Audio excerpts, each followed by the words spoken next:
Welcome today to this month's Unbridled Leadership Lab, where today the topic is the wisdom of nature's cycles, restoring energy and celebrating accomplishments. And when I was kind of planning this, I thought, well, we're getting to the end of the year. This is a time of reflection and moving forward. So this seemed like a really, really pertinent topic to do right now as we come into the Christmas season. And the Christmas season, as we're going to talk about, is the time winter energy. And there's some specific things that come up with that winter energy that is probably useful for us all to think about in terms of business. So just in terms of what we are going to cover today, we are going to look at some nature-inspired solutions. So discover how nature's wisdom of energy cycles can be applied to business to help us restore and refresh ourselves at this time of year.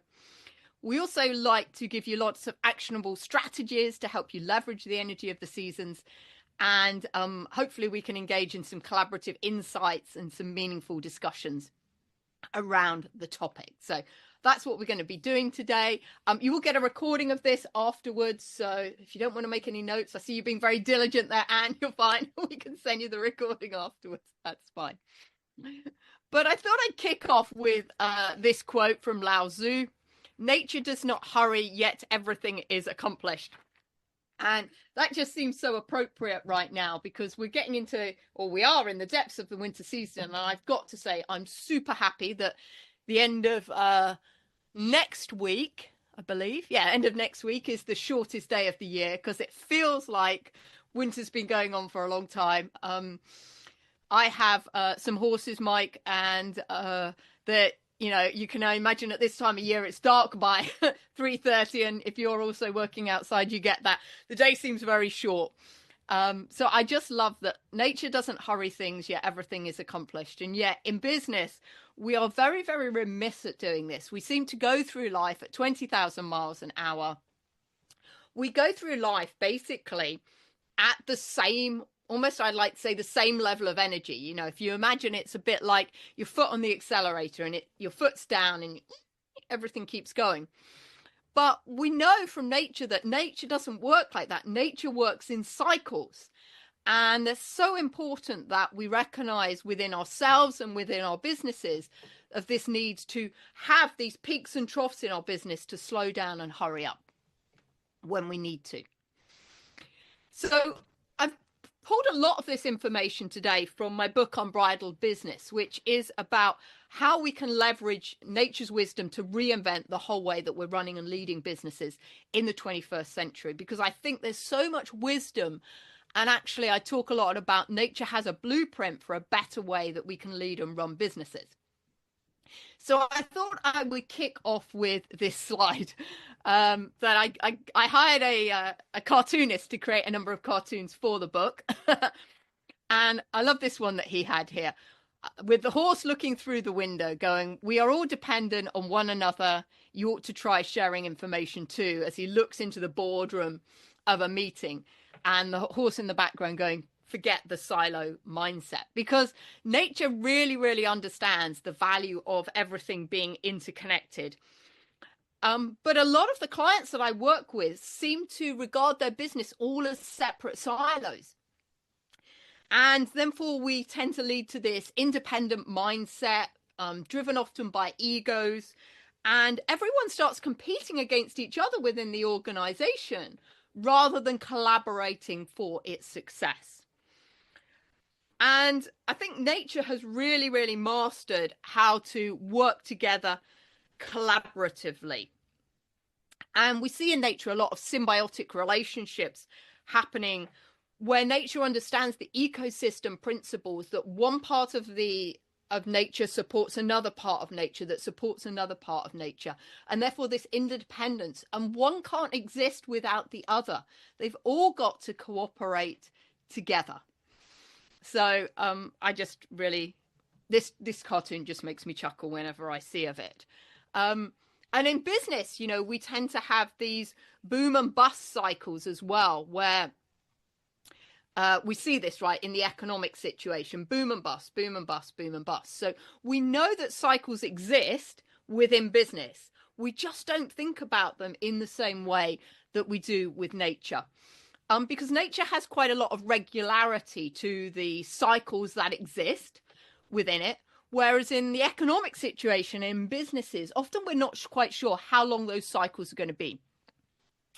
I'm actually doing some work right now and some studying on the whole topic of reinvention, which I think is really, really apt, because I think what we see in nature is continually reinventing to adapt to the circumstances around it.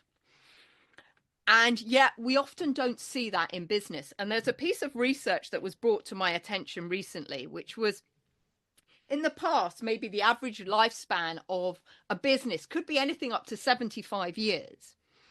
And now the latest research from PwC is saying that for many businesses, the average life cycle is only 3 years. And within 3 years, you're going to have to continually reinvent to become something else. And I think that that's just fascinating for how that needs to change our perspective on change management, because actually we are just living in a continual world of evolution where things are just changing a lot more rapidly than in the past. So let's just look a little bit at these cycles that we've got. So we'll all be familiar with nature's kind of 4 main cycles of the year. So the springtime of the business, springtime of the year is where we're planting the seeds and setting the intention for things that are going to be happening. And then in the summer, it's all about growth and nurturing relationships. In the autumn, it's all about harvesting the results and celebrating the accomplishments. And in the winter, it's all about rest, reflection, and restoration. And nature's always staying in harmony. And what we see is that these 4 cycles are working interdependently together to achieve what it does. Because if there's something that goes out of kilter in one of the seasons, then it has a ripple impact on everything else. So what I did was I took these seasons of the year and I've created what I call the unbridled energy system based on the 5 elements. So some of you might be familiar with the 5 elements from Chinese philosophy in terms of how businesses in terms of how things work. And what I really love about the 5 elements is that they give us a way of looking at business in a way that is kind of unique, but also bears its roots in a lot of, what's the word I want to use? Tradition, steeped in tradition from the Chinese elements. So if we look at the Chinese elements, we've got water, wood, fire, earth, and metal. And these basically map to 5 seasons of the year, where we put in winter, which is the winter season, which is water element, spring, which is wood, summer, which is fire energy, earth, which we've kind of created as a what we call late autumn to make everything match through, and metal, which is the autumn season. And in the 5 elements, this big thick line round the outside, that's the process of construction. Because if we think about it, water nourishes wood, and wood feeds fire, and fire creates earth, and earth bears metal, and metal enriches water. So there's a cycle going around the outside of construction. But on the inside, we've also got a cycle of destruction going on within nature, where we see that the wood leaches the earth of minerals, fire melts metal, earth absorbs water, metal destroys wood, and water extinguishes fire. So this is how we see how everything interrelates together. And there's a cycle of consequences that happen when everything gets moved in a different way. So what does that mean for our businesses?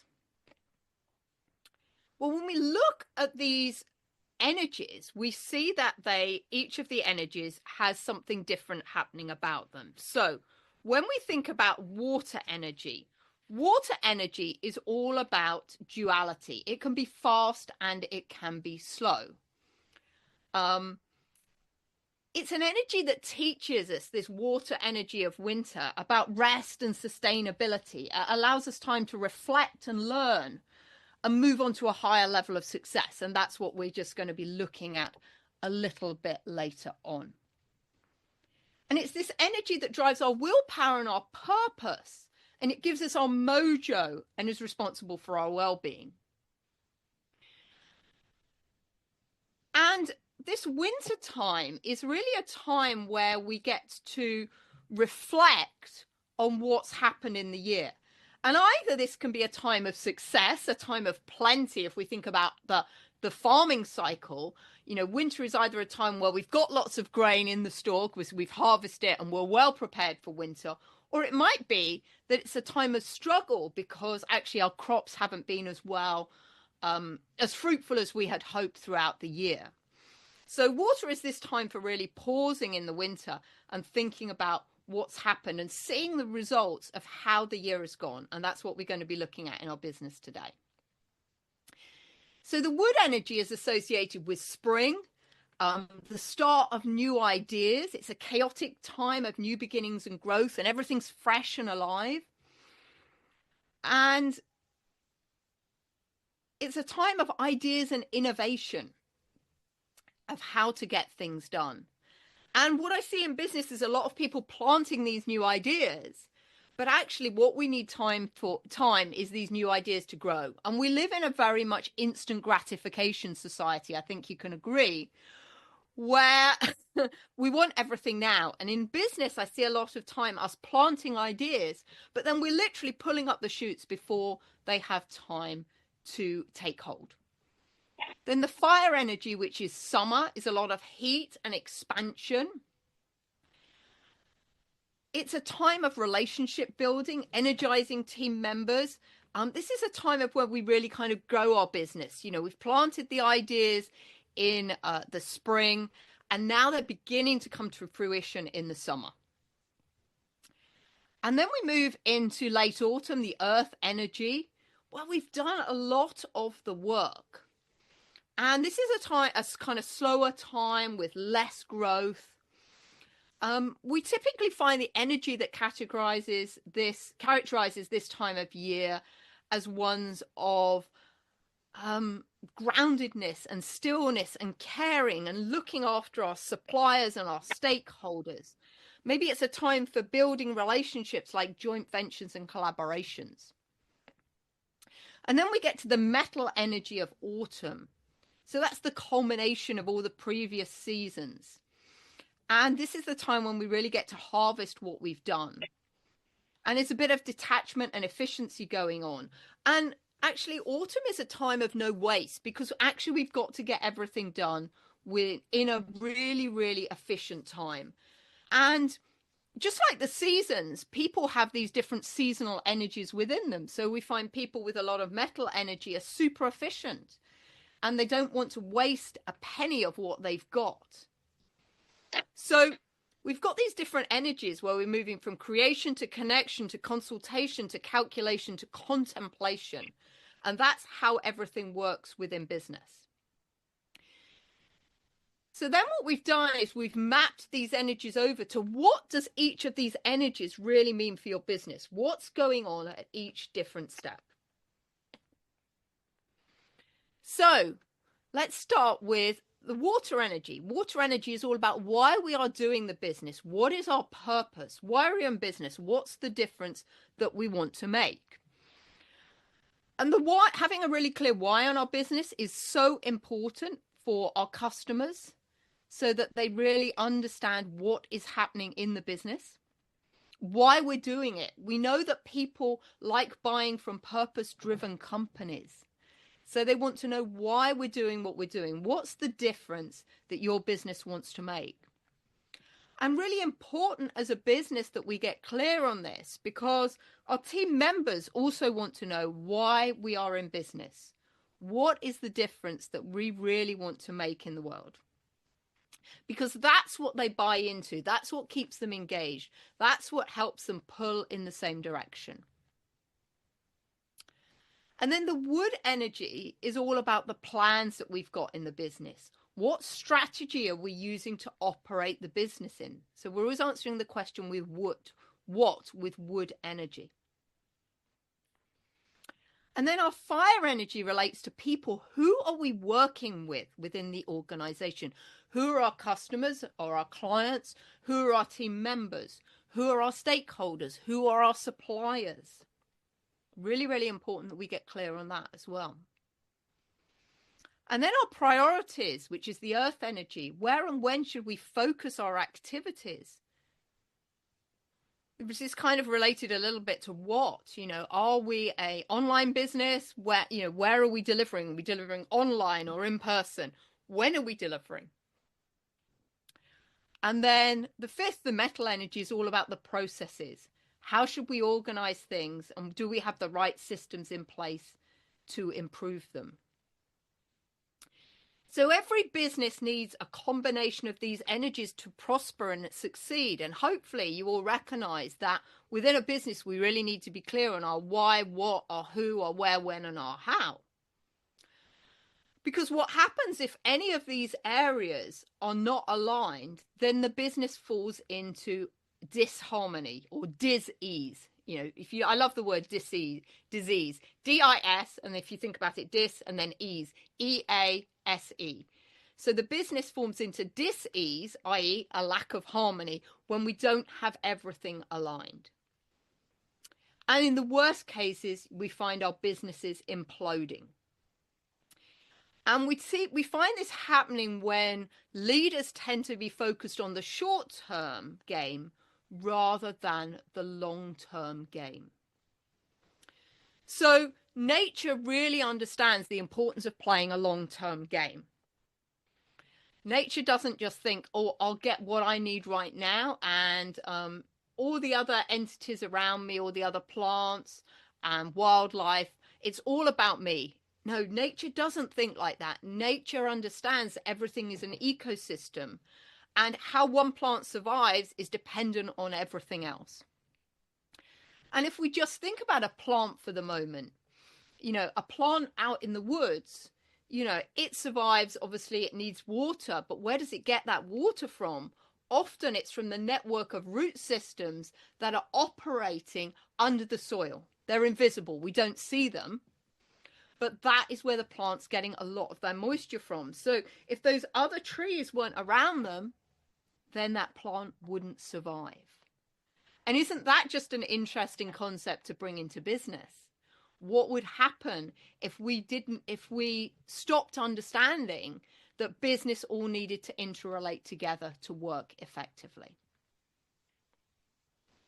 So just before I come back into the room and we have a quick discussion about this, I just wanted to share one last thing with you, going back to these business growth phases. Because if you think about it, where a business starts is with the ideas, the water. Maybe a business owner comes up with an idea about, what they want to accomplish, what's driving them. And then the wood season is more about a business being in a startup phase. And the summer is when it starts to mature a little bit. And then the earth season, the late spring, is when the business is kind of fully mature. And then we move into that metal to the autumn time, which is a time when the business really often needs to think about reinventing itself before it moves back again to the winter season. So I'd be curious. I'm just going to stop sharing a moment. I'd be really curious to hear from you guys. Where do you think your business is? In which season do you think your business is? Is it more in a startup? Is it more mature in the summer or autumn phase? Summer or early autumn? Or is it at the point where we are needing to start reinventing it in order to move forward? Has anyone got any thoughts about where their business might be? Or have you even thought about your business having seasons like this, about when it moves through? I'll be brave. I'll start. Yeah, go Anne. Thank you. Yeah, I think there is a lot kind of like of aspects that I can well relate to, kind of like the company that I work for, with these seasonalities, and also maybe to some extent not only for the company as a whole, but maybe also for parts of the company, for functions, or product segments and the like. And I think pretty much where we are currently is probably somewhat in summer, but I think probably it's rather difficult to go from summer to that late summer, really kind of like nourishing and really making sure that you harvest what you have, and that you then go into this kind of like renovation or reinvention phase. Then also, I think contemplation is something I don't see that often in our company, but that is, I think, for me, that seems to be the hardest part, because as you said, I mean, we're planting a lot, and then maybe also we take the sprouts out of the soil a bit too early, and that brings us into Yeah. trouble over summer, because then we can't harvest that much, or we are Mhm. maybe too eager to harvest already, and we're not patient Yeah. enough. So this is something that Mhm. that came to my mind when you described that. Yeah. No, absolutely. And I see a lot of businesses, like I said, really trying to harvest too early when we haven't really, Mm-hmm. the seeds haven't been sown. And Yeah. that's probably a bigger problem for entrepreneurs. You know, we're so anxious to get Mm. going. Mike, what about any thoughts for you or Hugh about where your businesses might be on that cycle? A little more complicated because ours isn't a business per se, although of course it is a Yeah, business. I work for City York Council, and right. we have all sorts of cycles, but a lot of them are very political and financial. Um, Yeah. yeah, so the cycles sometimes are determined because we have a council election every 4 years, apart from by-elections. Oh, But then yes. Yeah.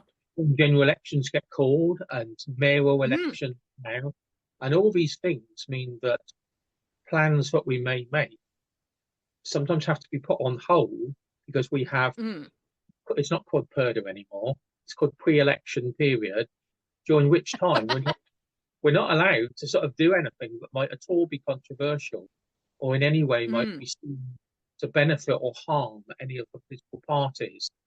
So Yes. I guess in nature, I know the climate's changing and it might be more difficult nowadays. It's difficult to predict the weather, but you pretty Mm, much know that summer's going to come before autumn, autumn's going to come before winter. yeah. In local government, it's a lot more unpredictable, and for Hmm. financial things, also tends to follow the political side of things. So yeah, we just have so many outside influences that can affect us. But the other comment I'd make is you'll talk about nature quite often cooperating. Well, I think the opposite is probably true of councils. I think they want to see to be cooperative, but inside there's lots of baronies competing against each other Mm, for influence, finance, promotion, mm, and it mm. sometimes makes it very difficult to achieve. We might be one council, but a lot of the individuals within that council are very much self-interested, shall we say. Yeah. No, absolutely. And that's a lot that we see, particularly in the public sector, but in the private sector too. Um, where it's still, that's like, I'm in charge of the marketing department and I need all of these resources in my team, and somebody else needs them in their team, but nobody wants to share them. And it's my big frustration about business. And actually, one of the reasons I became so interested in nature and nature's principles was when I was working in the corporate world in London at Deloitte. I had a role, a kind of global role actually, where I kind of saw everything going on. And what frustrated me more than anything else was somebody in this team doing something that had half been done over here, nobody sharing the resources, and we would just kept replicating the same thing time and time again. And it just drove me insane, because in nature, you don't see any wasted time, energy, and resources. Everything's happening for a reason, right? But yet in business, we see this all the time, these silo mentalities where it's all about me. And we haven't managed to really begin to understand that business is about we, and how do we get to the result? Because I think for some reasons, a lot of companies still aren't really clear and haven't managed to articulate to people enough um, the the benefit of what the purpose is, what the organization is trying to achieve, and then how everyone can drive forward towards that point. And people having the confidence that if their team doesn't do so well, somebody else is going to have their back, right? Because everyone's in a self-preservation mode, unfortunately, in the human world. But, we know that in nature, and I love this analogy, when I think about things like I spent a lot of time out in Africa living out in the bush. And, zebras typically, right, would be the lion's prey, right? And so they have a high awareness of where the lions are. But they know you can often find lions and zebras at the waterhole at the same time because they've both got the same purpose. They need some sustenance. And they know that the lion's just eaten, so they know they're going to be safe. But so they can read the energy of the situation and what's going on and know that that's not a point when they need to run and be fearful of the lion, and that they can coexist together in those moments. So yeah, we've got a long way to go in business. I'm not saying I've got all the answers. I've got a nirvana of how I would love it to look. If we really worked with the seasons and understood the energy of things. But it takes everyone being very brave and understanding that everybody's working for the health, harmony, and unity of the whole. I work a lot with horses, and within the horse herd, that is always what's happening: health, harmony, and unity of the herd. And everyone's looking out for each other. And unfortunately, that's not the case in business. Everyone is in a siloed, this is my space, I need to protect it mentality. But the more we talk about this, hopefully the more we start to change some of the perspective on it. So, and for me, Julia, this is really all about the purpose and the winter, that we just need maybe sometimes more winter to just really align on the purpose, because ideally this is something that everybody in an organization would be able to rally around, to relate to, and work towards. So I think this is maybe sometimes a kind of like lack of visibility for the purpose in the organizations that makes people kind of like more prioritize their own interest or the interest of their kind of like team. Absolutely. Yeah, absolutely. Hugh, is there anything you wanted to add, sir? Lovely to see you again, Julia. Happy. And you too. Since we were up at High Trent House. Look, I don't want to add too much other than and you probably heard my dog barking, so the natural cycle will require me to go out shortly. But I'm frustrated not to join just because I was on a family matter before. But I just want to sort of congratulate the effort here, because I really think it's what's needed. I think humans have lost touch with nature, never mind business. And I'm really chiming with a couple of things, which is the I-ness of everything instead of the we-ness, and we-ness. Slight play on words with the horse herd, but I think we're all charging around and nobody's listening. So we all want to be heard, but nobody's listening. And so I think I was looking at the model. I'm not sure where I am on the model. I'm definitely ready for winter and some more contemplation. But what I also notice is the natural cycle of learning. And I think I think in business, it's just things are going so fast that people are caught in plan do without any reflection or conversation to apply new ways of looking at it. So I love the natural cycle of things, and I often find myself doing this with my clients who happen to be Deloitte partners, running in sustainable ways. Is growth is not upwards and to the right at 20%. That's the cycle of growth, and it has been for millions. And it's just go round and round in a cycle, as your model shows. So look, I don't want to take up your time, but I wanted to connect and say hi and well done, and I will follow up. Yeah, no, definitely. I'd love to. Yeah, no, it's, and I think that's so important, that growth isn't linear for any of us. Our business is never linear in its growth. But unless we take those time to reflect on what's happening, then we can never, ever move to the next phase, or move to the next phase effectively, having taken the lessons along the way. And I think there's such a struggle in business right now to all continually be doing, instead of where do we slow down and stop and reflect and have that contemplation time, so that we can take the lessons and then move them forward. And this is what I'd really encourage you in the winter to do. And I love the fact that hopefully some of you might be I'm going to be naughty. I'm taking 2 weeks off this Christmas just because of the way everything lands. I'm going out the office for 2 weeks, and I'm super excited because that gives me time to step away from the weeds that most of us are in all day, every day, and actually have that time to reflect about what's really going on. So I'm just going to share a couple more things with you. There we go. Okay.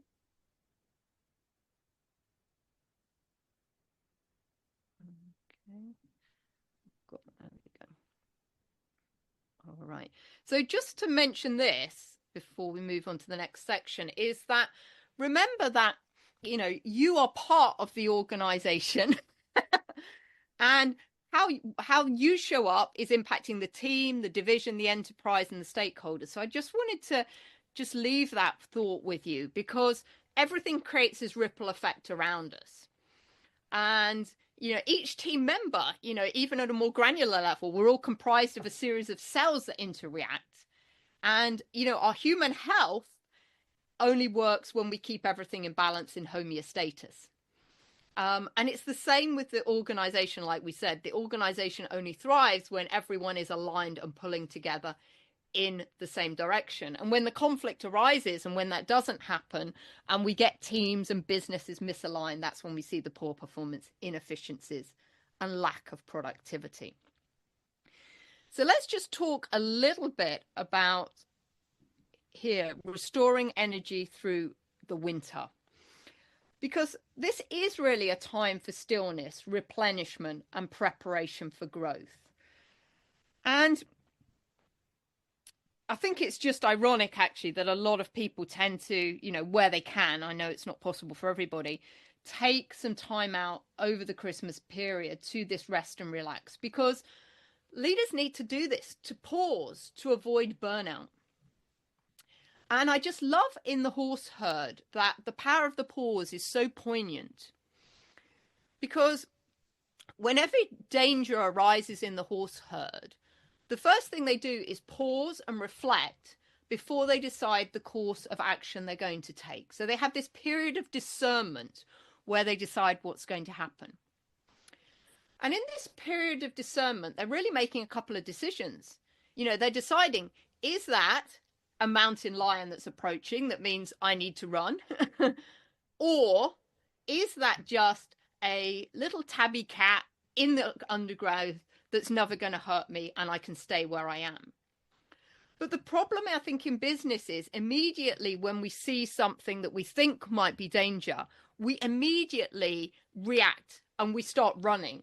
And we don't spend that time to pause and think, what is the right type of energy I need to respond in this situation? So in this winter season, I'd really encourage you to think about how do you fuel your success for next year. And I'd like to share a nature-inspired process with you, which is POA. So the P stands for pause. We want to step back and reflect on the issue and think about the stillness of winter. And I just love this picture of these trees, in full blossom, but very, very still and quiet in that bright winter light. So really, let's step back and reflect on what's happened and observe the situation, then really objectively identifying facts and feelings that related to it. And then once we've paused and we have observed what's happening, then we're in a position to adapt and maybe brainstorm new solutions and agree on a new way forward. So I think this is why people often get to this time in winter. And, this is the time when people make all their New Year's resolutions, isn't it? And, what are the new things we're going to do going forward? Obviously, we know, though, that, however, New Year's resolutions, people aren't always so good at actually implementing. But the idea is there that we need to really think about what do we need to adapt and change going forward. So my invitation to you in this winter season is to really, oops, sorry, gone too far. Go back.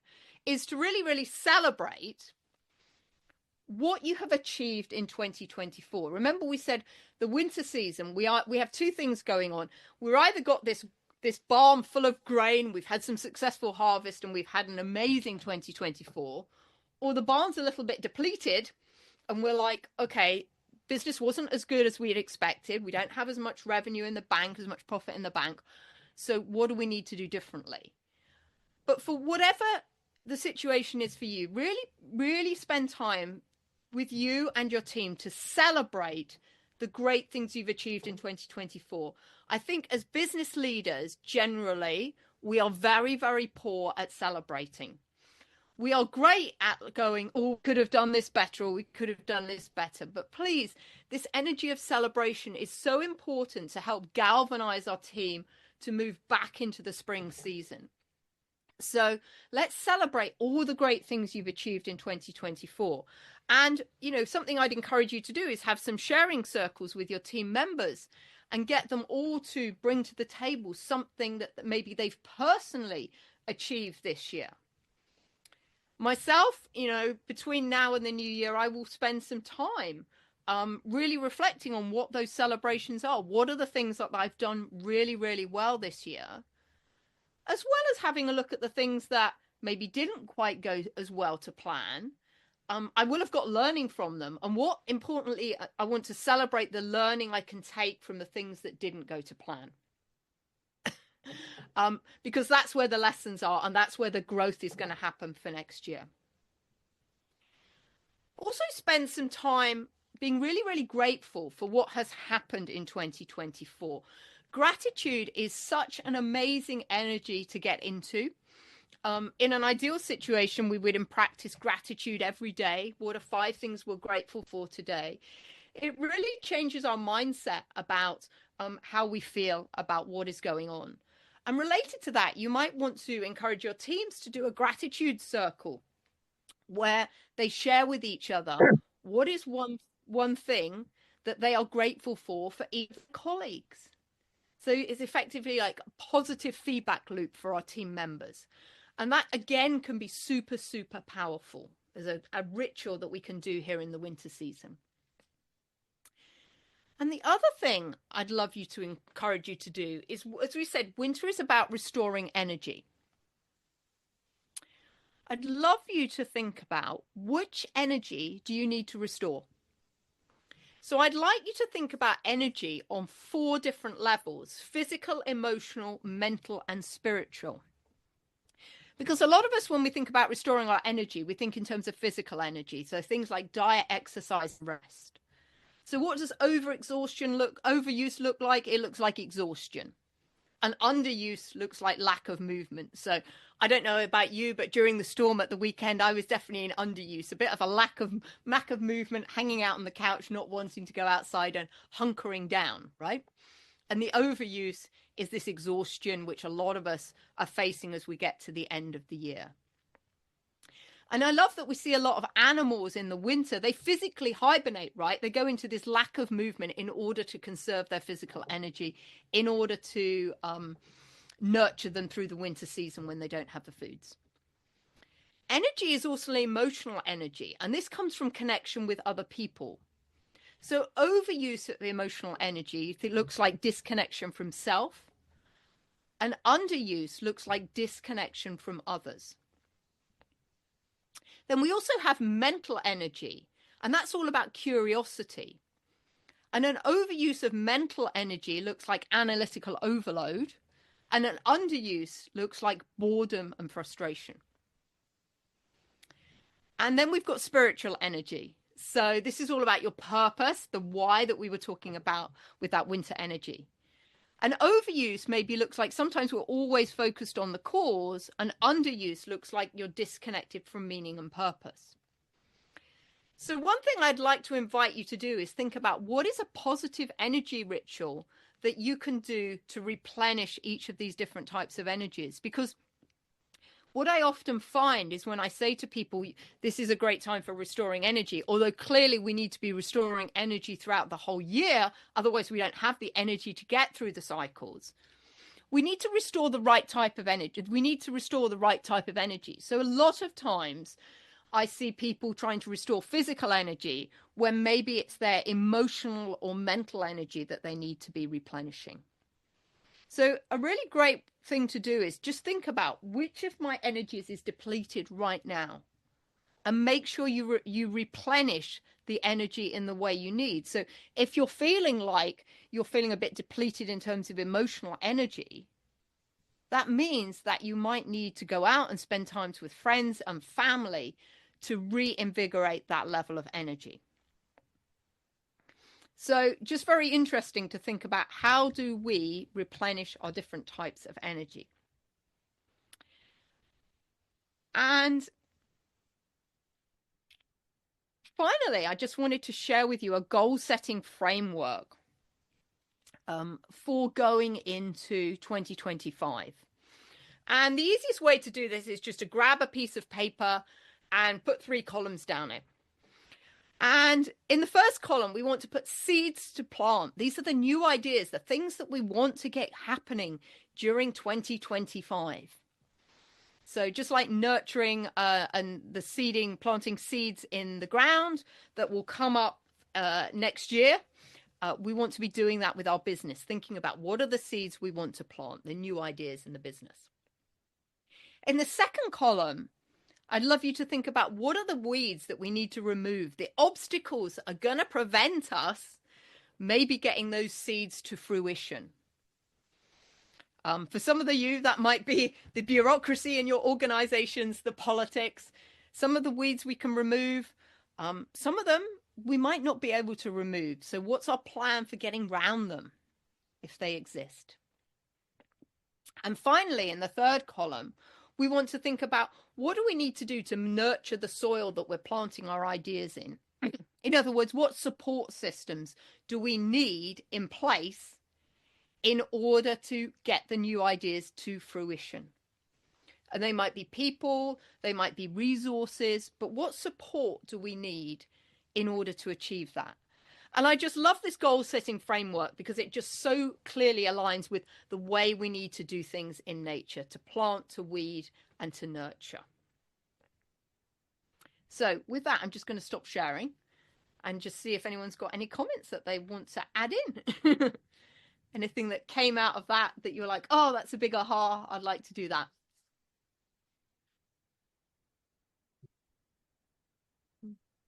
I just want to say thank you, Julia. I think that's been a lot of kind of like good nudges that come at exactly the right time now that we're heading into winter season. So thank you for that. Yeah. No, very, very helpful. Yep. Okay. Yeah. So with that, let go, please, Mike. Yeah. So for me, it's just I'm just sort of typing this on my computer so I remember it. For me, it's just having the time to do things.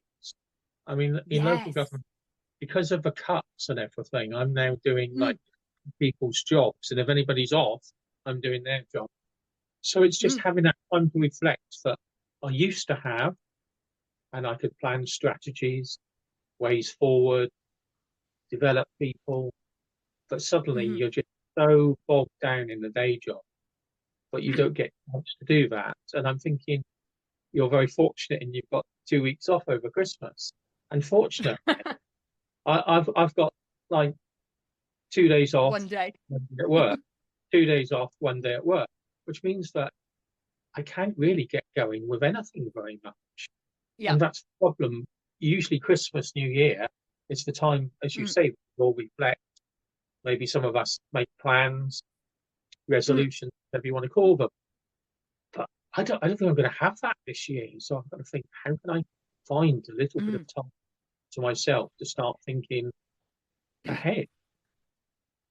It's a really big challenge because, and in fact, you might want to listen to today's podcast that came out, which was all about middle managers being the unsung heroes in organizations. Because the problem is the middle managers in the organization are just getting squeezed from the top and the bottom, right? We're getting so much stuff put on us that we can't move. And the irony is we've got senior leadership, and Anne, who was on the call, is a client of mine as well. And, you know, you've got the challenges, you've got senior leadership that want you to be more strategic, but you're stuck in the weeds. You're firefighting all the time because you've not got this time to reflect. And there is something that we've got to, structurally within organizations, figure out how can we create and craft that time to actually spend a bit of time reflecting. And some of it, I think, is that we just we don't allow ourselves permission to do it. I don't know about you, but I've been brought up with the kind of mindset, if you're not busy, then you're lazy and you're not doing anything. And it's almost like that that permission to stop and reflect and not actually do. A lot of people don't feel, I know sometimes I feel guilty if I do that, right? But it's so important. And so I'll own it for myself. Like I said, if I'm not busy, I'm not doing something, I don't feel it that the time's worthwhile. And yet I know intellectually that when I do slow down and I spend time and I look up and I see what's going on, I'm way more aware of what's happening in the business. I see more opportunities to grow the business. And I find more innovative ways to solve problems rather than when I'm kind of, in it and I'm almost in this blinkered state, the horse with the blinkers on, you only see straight in front of you and you're just firefighting. So I think there's a point for all of us where somehow we've got to just kind of literally sit up, look out and see what's going on outside of us. So I think that's a big challenge that we've all got in business right now. So, Mike, I'm just going to share a couple of resources and I'll touch base with you after the call, but just so that we've got this on here, let's just share that. I really encourage you and anyone who's listening to this recording to reflect and take some action steps. Remember the pause, observe, adapt model that we talked about. How can you find that time to pause, recognizing that we all live in a crazy time where we are very time constrained? How can we creatively create some time to pause so that we really can observe and get our head out of the weeds and really see what's going on, and then spend some time to adapt and move forward? Because in the words of Seneca, the philosopher, true wisdom consists of not departing from nature, but in holding our conduct according to her laws and models. And I think that this is for all of us in business right now. The true wisdom and the true blueprint of how to lead and run our businesses in the 21st century really does exist in nature. If we just look to the way that nature runs and organizes everything, that's how we can find a solution to the really chaotic world that we're living in now. So a few ways that you can stay connected to us. One is I really encourage you to take the Impactful Teamwork quiz. It's at www.impactfulteamwork.scoreapp.com. And there you can find out how your team is performing and the areas that you need to work on first in order to create a high performing cohesive team. You can, of course, connect with me on LinkedIn. I think many of us probably are connected. I'm at Julia Felton on LinkedIn. You can subscribe to my podcast. My podcast comes out every Tuesday. It's called Impactful Teamwork. You can find us on Spotify, on Apple Podcasts, and also on my website, businesshorsepower.com. And if you'd like to schedule a teamwork ignition call so that I can help you figure out where you need to put your focus in your business right now, we can also discuss where your business is, in which of the seasons your business is, and maybe indeed what type of season person you are, because each of us also have a predominant season that we're part of. You can reach me in calendly.com/Julia Felton/discovery. So calendly.com/Julia Felton/discovery. Okay. So I'd just like to thank everyone for attending today. It's been such a pleasure to share this with you. And if you've got any questions, then I'd be happy to answer any. So I'm just going to stop the recording.